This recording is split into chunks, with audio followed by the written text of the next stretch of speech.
Paramount, I at first did not understand why you want to do a docuseries about this, but after I thought about it a little bit, I wrote some things down. And I have some takeaways. The 2-part docuseries is called Thirst Trap: The Fame, the Fantasy, and the Fallout. I had to write it down because it was such a long title. But this is really a sad story in a lot of ways. The first part of this is that this is a story about William White, and he is a TikTok star. By the way, I don't know who he is. I don't believe I've ever even seen a TikTok about him. It's just, he's not a part of my FYP, thank God. But he became famous for lip syncing, which, by the way, come for me, lip syncing is not a talent. I said it. But he became famous doing a Barry Manilow song, and all these older women found him and started stitching him and falling in love with him. He became a TikTok heartthrob. That's what I'm going to call it. And this 2-part docuseries goes into a couple things. One, it's taking through the rise of his fame and how he became the heartthrob. It's then giving you the power that he had, and then the downfall to the fandom. And when I mean fandom, these women started groups, Facebook groups, and on TikTok, they all had branded, profile photos, and it was very organized, very well branded, this fandom group. Kudos to you for that. But then you have a bunch of old biddies, because look, and I'm in that age, I can call us that. A bunch of old biddies getting jealous of each other and stirring up shit and causing drama and being messy. Like, I'm so glad my life is boring, because this is so ridiculous. Like, and then these women are talking about it and they're still standing behind it. Now, there's one woman specifically that's involved in this too, and I don't even know why. Storm, I'm talking to you. What's your deal? Like, who cares? Like, get a life. Get over yourself. Like, why are you this involved? You think you're protecting someone? You think you're helping? You're not. Like, get lost. These other women that have given this kid hundreds of thousands of dollars, and yet he's obviously not able to manage and maintain. He's gone through some problems. He has had some mental health issues, and he talks openly about this in this docuseries. I'm not talking out of turn here.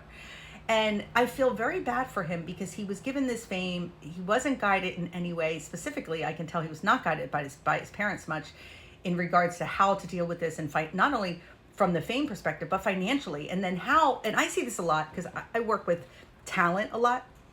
And a lot of times they get something that's really good, like an award.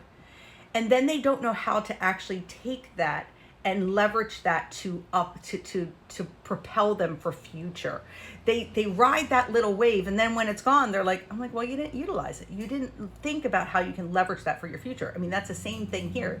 Now, the other point I want to point out here is that these women over 50 that are giving, they don't understand reality and fantasy. They're living in a dream world. And some of these women are still doubling down on their fandom for this kid, even though they see him struggling and struggling a lot through the years.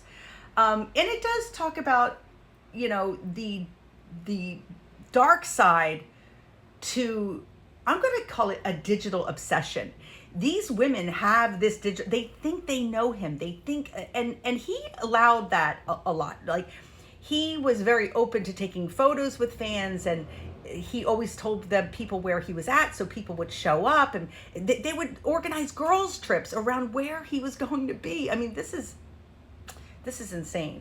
Now, there's one woman specifically that wound up being intimate with him, and that comes out, and that's where all this really craziness starts, where it's all jealousy. But look, I mean, I've been propositioned, and I actually get propositioned quite often by younger guys, and I'm going to leave it at that. I'm going to leave it there.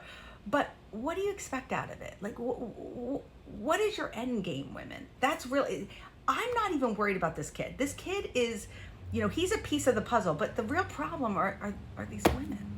I mean, he's probably thankful he got a shit ton of money from them, and I assume he continues to do so. But get a life. Like, live in reality, people. Go watch it now. It's out on Paramount Plus. I'm curious to know your thoughts. And I can speak about this because I am one of these women. Like, I'm in my 50s. I know what this looks like. I know what it feels to be of this age. But boredom is a real thing, and I get when you're bored, you're looking to be entertained some way, but shit, I don't think this is the way.